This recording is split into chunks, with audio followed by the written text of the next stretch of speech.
I'm out for a run yesterday. It's raining heavily. And I'm in the woods. And I got my headphones on. But I haven't paid my phone bill. So I'm listening to this random kind of collection of things my phone has downloaded for me. And one thing that came on was Alan Watts talking, giving one of his speeches or his talks. And at one time in my life, Alan Watts was a very, very important figure to me, helped me tremendously with how I developed my thinking around life, I guess. And he really helped me ease a lot of pain and troubles that I had. But I haven't listened to him in a long, long time. And it reminded me of how powerful his message is. He was talking about how when we're anxious, everything is so zoomed in our lives, if you're sitting in your kitchen, you're stressed out about what someone said or something that you have to do for work or something, whatever, one of these little things. You're so zoomed into that moment in the kitchen, You're right in the kitchen. It's so big.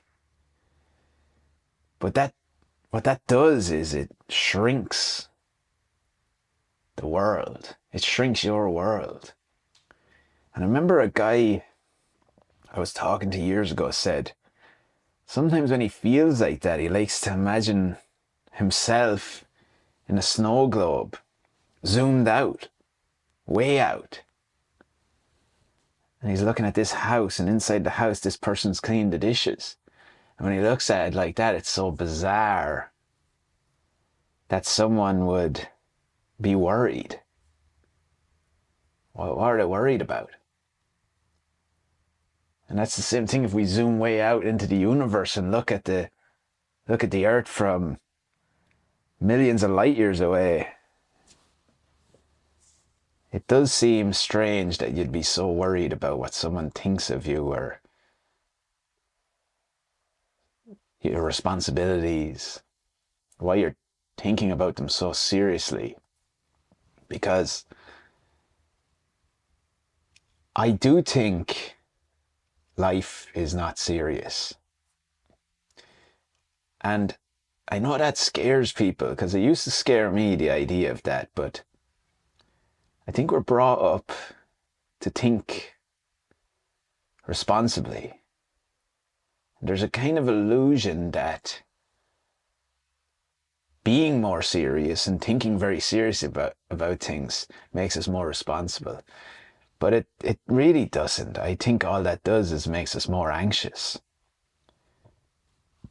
more worried.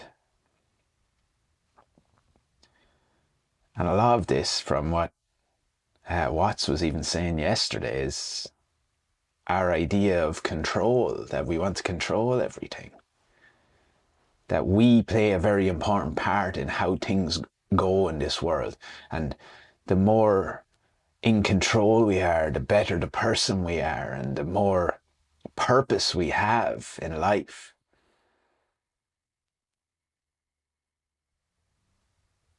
But we aren't really in control of anything, so a lot of our misery is manufactured by ourselves. We have to do this. We should do this. We have metrics and numbers that we want to meet that are completely imaginary, that we created. And if we don't meet them, we're very, very sad. Our judgment of how we should perform, and judgment of others, and the judgment, worrying about how other people would judge you, am I a good person? Did I do this to become a good person?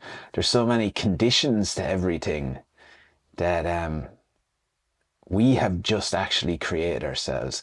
I know a friend of mine was telling me that he knew somebody who had their whole life planned out on an Excel spreadsheet.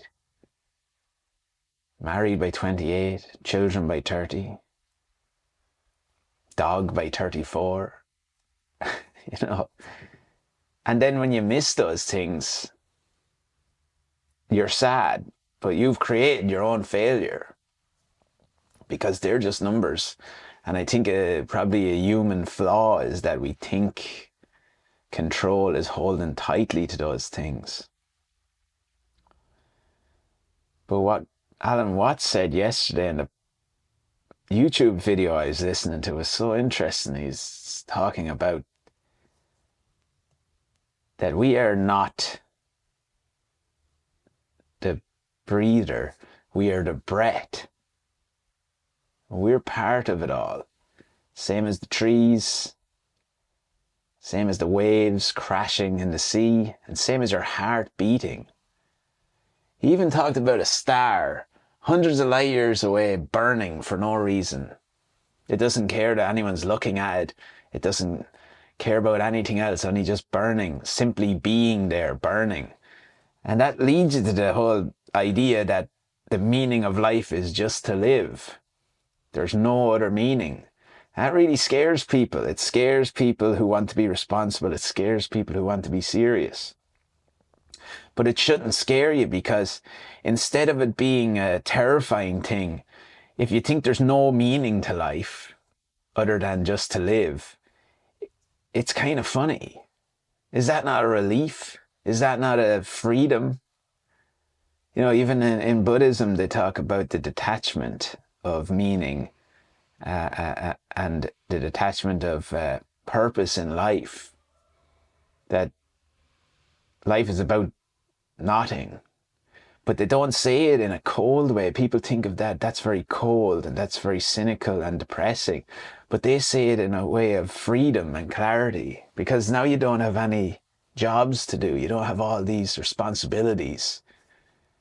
And it doesn't mean that either, because you still have your responsibilities in life, but it's to not take them so seriously. It's to, as Watts said yesterday, to dance through life rather than marching through life like a soldier. You should live life like a dancer, improvising, treading lightly. And it means that we can still have purpose, but you think deeply about it, but also lightly. So you can deeply care about things, but lightly care about them as well. As in, if it doesn't happen, that's the way it was meant to be. And,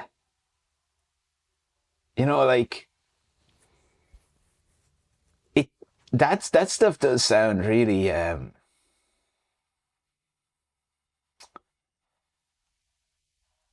silly, I guess, or scary, because everyone's like, well, what about money? And you have to, but that's all still a thing, and you can still do all of that, but it's that, those worries that you have and the conditions you put on yourself, and the worry about what others think about you, and you know, oh, I don't have a house yet, I'm not, you know, my house isn't nice enough, my car isn't nice enough, oh, I'm still working this job. All of those things don't really actually matter, because no one cares. It doesn't matter if you do better. If you do better, no one really cares. No one cares.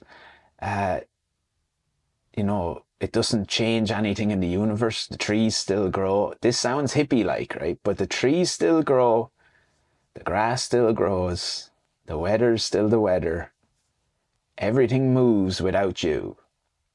You're just here to enjoy the ride. And one of the other quotes he said was that life is not a problem to be solved. It's an experience to be lived. Which is very interesting, because it's true. You know, we always try to fix everything all the times, but that's just our perspective of how life should be lived. But It might not need to be that way. We can be lighter about it. You know, no one in the universe made us the sole guardians of how things should be and things to be done properly and problems to be solved. And you know, the reason I love all this stuff is it just gives you a freedom. It takes the pressure off that we have, and you know, it might be a human flaw, I think, and it's also very scary. Like, if I was to say to you, if you woke up tomorrow and started to live like this, you know, to shed yourself of responsibility, and thinking too deeply about what you should do and you shouldn't do and have to do and need to do. If you got rid of all those things, how would you feel? And would life still have purpose? It would, because when you remove the purpose or the need for a purpose, where the purpose where the purpose of life is to just live, then you can start living.